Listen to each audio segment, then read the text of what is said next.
Hello दोस्तों, स्वागत है आपका एक नए क्लास में। देखते ही देखते हम लोग 6 यूनिट पे पहुंच गए हैं और आज अपना डे 14 या 15 जो भी होगा भाई, जो लोग लगातार देख रहे हैं उनकी काफी सारी प्रैक्टिस हो रही होगी भाई। चलिए शुरू करते हैं। आज अपना जो स्पेक्ट्रोस्कोपी है यूनिट नंबर 6, इसका नाम है एनएमआर स्पेक्ट्रोस्कोपी। ठीक है भाई, 6 के बाद 7, 8 यूनिट, यानी आने वाले एक हफ्ते के अंदर आपकी ये जो ऑब्जेक्टिव सीरीज चल रही है ये पूरी खत्म हो जाएगी। जिन लोगों ने पूरी देख ली है वो केमिस्ट्री आराम से तहा के रख दें 4th सेमेस्टर की। क्यों, बस बीच बीच में रिवाइज करते रहो, बेहतरीन पेपर आपका हो जाएगा, क्योंकि ये सारे के सारे रिसर्च के साथ में लेके आए हैं। इसके अलावा एक चीज और भी है, इसके बाद जो पेपर है हम उन्हें भी सॉल्व कराने वाले हैं। तो चलिए शुरू करते हैं। पहला क्वेश्चन, विच टेक्निक, कौन सी जो टेक्निक है इज यूज्ड, इस्तेमाल करी जाती है for the determination of 3 dimensional structure of protein, यानी प्रोटीन की जो त्रिविमीय संरचना है, 3 डायमेंशनल स्ट्रक्चर है, उसे पता करने के लिए किस टेक्निक का प्रयोग करते हैं? तो भाई एनएमआर स्पेक्ट्रोस्कोपी का प्रयोग करते हैं भैया। ठीक।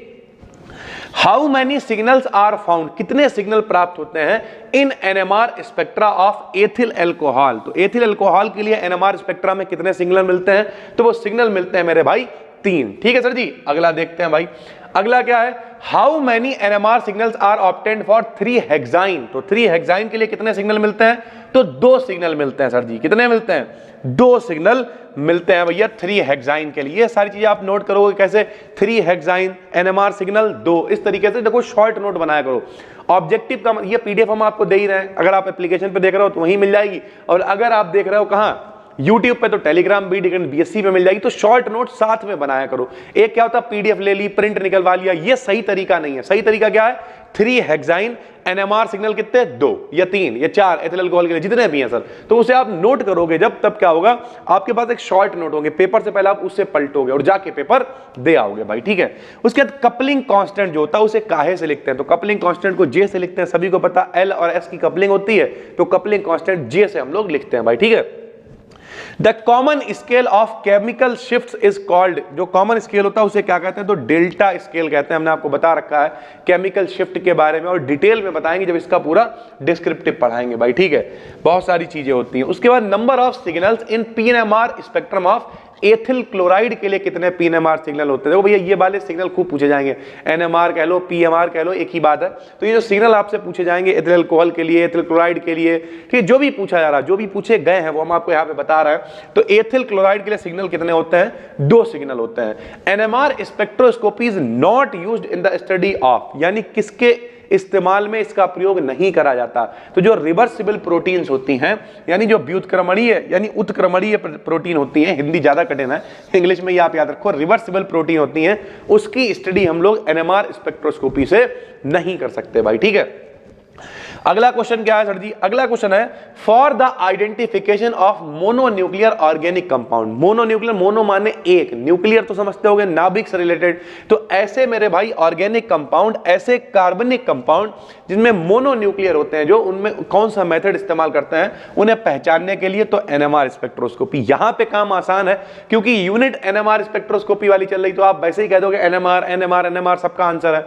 लेकिन पेपर में सारे क्वेश्चन मिक्स होके आएंगे, और जब वो मिक्स होके आएंगे, इस बार हमने कुछ और भी सोचा है। सीरीज के खत्म होने के बाद थोड़ा सा टाइप कराएंगे हम, पूरा एक पेपर बेहतरीन इंपॉर्टेंट 100 क्वेश्चन उनकी भी प्रैक्टिस कराएंगे अपने पास से, जो जो हमें इंपॉर्टेंट लगेंगे, और उसके अलावा जो पेपर पीछे आ चुके हैं उनकी प्रैक्टिस करा देंगे, जाके पेपर दे आना भाई। ठीक है।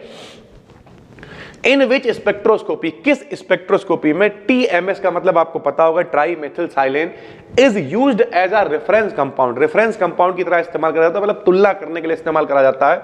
तो प्रोटॉन एनएमआर स्पेक्ट्रोस्कोपी में टीएमएस का यूज करते हैं। Signal splitting in NMR arises from, जो सिग्नल की स्प्लिटिंग होती है, स्प्लिटिंग मतलब समझते हो बटना, टूटना, उसे क्या कहते हैं? तो स्पिन स्पिन कपलिंग में होती है भाई। ठीक है, के द्वारा होती है।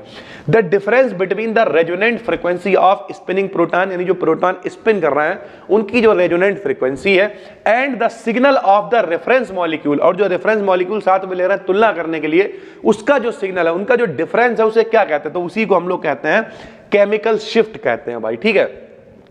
उसका जो स्पिन अप स्टेट होती है उसमें क्या होता है, the orientations along the same direction, यानी जो मैग्नेटिक फील्ड इस्तेमाल करी जा रही है, जो चुंबकीय क्षेत्र इस्तेमाल करा जा रहा है, जैसा उसका ओरिएंटेशन है वैसा ही ओरिएंटेशन सेम हो जाएगा, उसी की डायरेक्शन के समान तब उसे स्पिन अप स्टेट कहेंगे, और अपोजिट हो जाएगा तो स्पिन डाउन स्टेट हो जाएगी। How many NMR active isotopes, isotope समझते होगे आप, समस्थानिक होते हैं, तो कितने एनएमआर एक्टिव आइसोटोप होते हैं हाइड्रोजन के, तो 3 होते हैं समस्थानिक, सभी को पता होना चाहिए भैया, ठीक है। विनाइल क्लोराइड प्रोबेबिलिटी रिप्रेजेंट, जो विनाइल क्लोराइड की प्रोबेबिलिटी होती है वो क्या दिखाती है, तो भैया 3 एनएमआर सिग्नल को प्रदर्शित करती है। Number of NMR signals in 1,2 डाइक्लोरोप्रोपीन, 1,2 डाइक्लोरोप्रोपीन के लिए कितने सिग्नल होंगे, तो 4 सिग्नल होंगे भाई, ठीक है। अब इस पूरे जो आप पढ़ रहे हो उसमें आपको 2-3 चीजें समझ में आ रही होंगी। देखो भाई, ज्यादातर जो स्ट्रक्चर आते हैं, ज्यादातर जो चीजें आती हैं वो शुरुआत से आ जाती हैं। अब ये जो आखिरी का रह गया एनएमआर वगैरह, इनमें से क्या आएगा, ज्यादातर सिग्नल पूछ लेगा, इसमें कितने सिग्नल हैं, इसमें कितने सिग्नल हैं, किस में इसका इस्तेमाल करते हैं, इस तरीके के क्वेश्चंस आएंगे भाई, ठीक है। कल जब हम आपके लिए वीडियो लेके आएंगे भाई, तब पता क्या करेंगे, इसमें लगभग 15 क्वेश्चन हमने लिए हैं, कल वाले में 25-30 क्वेश्चन हम और कवर करेंगे जो मोस्ट इंपॉर्टेंट, उस यूनिट को भी हम लोग खत्म कर देंगे। इसी तरीके से लगभग 40-50 क्वेश्चन और, यानी मान के चलो 1 हफ्ते से ऊपर का कंटेंट नहीं है, अपना जो पूरी ये प्लेलिस्ट है ये खत्म हो जाएगी। उसके बाद हम आपको पेपर सॉल्व कराएंगे। अगर आप इंटरेस्ट दिखाओगे, कमेंट करोगे, तो लाइव आके सॉल्व कराएंगे। आप लोग आंसर बताना, हम उसका क्वेश्चन करवाएंगे सर जी, ठीक है।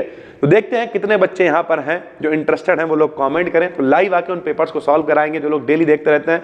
बाकी 1 हफ्ते के अंदर ये सीरीज खत्म हो जाएगी। नए हो तो चैनल को सब्सक्राइब कर लो, पुराने हो नोटिफिकेशन बेल को ऑन कर लो।